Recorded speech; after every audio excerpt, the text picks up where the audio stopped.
ആർ.എം.പിയെ യു.ഡി.എഫിലേക്ക് ക്ഷണിച്ച് KPCC president Mullappally Ramachandran. ആർ.എം.പിക്ക് യു.ഡി.എഫിലേക്ക് വരാൻ താൽപര്യമാണ് എങ്കിൽ കോൺഗ്രസ് ചർച്ചയ്ക്ക് തയ്യാറാണെന്ന് മുല്ലപ്പള്ളി മീഡിയ വണ്ണിനോട് പറഞ്ഞു. ആർ.എം.പി വന്നാൽ സ്വീകരിക്കുമെന്ന പ്രതിപക്ഷ നേതാവ് രമേശ് ചെന്നിത്തലയും മുസ്ലിം ലീഗ് ദേശീയ ജനറൽ സെക്രട്ടറി പി.കെ. കുഞ്ഞാലിക്കുട്ടിയും തൊട്ടുപിന്നാലെ വ്യക്തമാക്കി. യു.ഡി.എഫ് നേതാക്കളുടെ ക്ഷണം പാർട്ടി ചർച്ച ചെയ്യുമെന്ന് ആർ.എം.പി സംസ്ഥാന സെക്രട്ടറി എൻ. വേണു പ്രതികരിച്ചു. ലോക്സഭാ തെരഞ്ഞെടുപ്പിൽ വടകര മണ്ഡലത്തിൽ സ്വീകരിക്കേണ്ട നിലപാടുകളടക്കം ചർച്ച ചെയ്യാൻ ആർ.എം.പിയുടെ നേതൃയോഗം ചേരാനിരിക്കെയാണ് യു.ഡി.എഫിലേക്കുള്ള മുല്ലപ്പള്ളി രാമചന്ദ്രന്റെ ക്ഷണം. ഇൻഡിപെൻഡന്റ് ആയിട്ട് അവർക്ക് എത്ര കാലം പോകാൻ സാധിക്കൂ? ജനാധിപത്യ മതേതര ചേരികളുടെ കൂടെ മാത്രമേ അവർക്ക് നിൽക്കാൻ സാധിക്കുള്ളൂ. തീരുമാനം എടുക്കേണ്ടവരാ. That's up to them. ബന്ധപ്പെട്ട് കഴിഞ്ഞാൽ ഡയലോഗിനൊക്കെ നമ്മൾ തയ്യാറാണ്.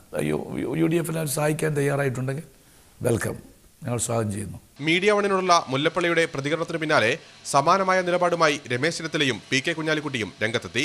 യു.ഡി.എഫുമായി സഹകരിക്കുന്ന എല്ലാ കക്ഷികളുമായും ഞങ്ങളിപ്പോൾ സംസാരിച്ചുകൊണ്ടിരിക്കുകയാണ്. ധാരാളം കക്ഷികൾ മുന്നോട്ട് വരുന്നുണ്ട്, അതിലൊരു തെറ്റുമില്ല.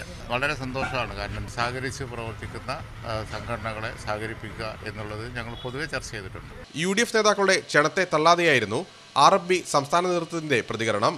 തീർച്ചയായും ഈ കേരളത്തിലെ തെരഞ്ഞെടുപ്പിൽ ഈ നിലപാട് ഉൾപ്പെടെ ഞങ്ങൾ ചർച്ചയ്ക്ക് വിധേയമാക്കും.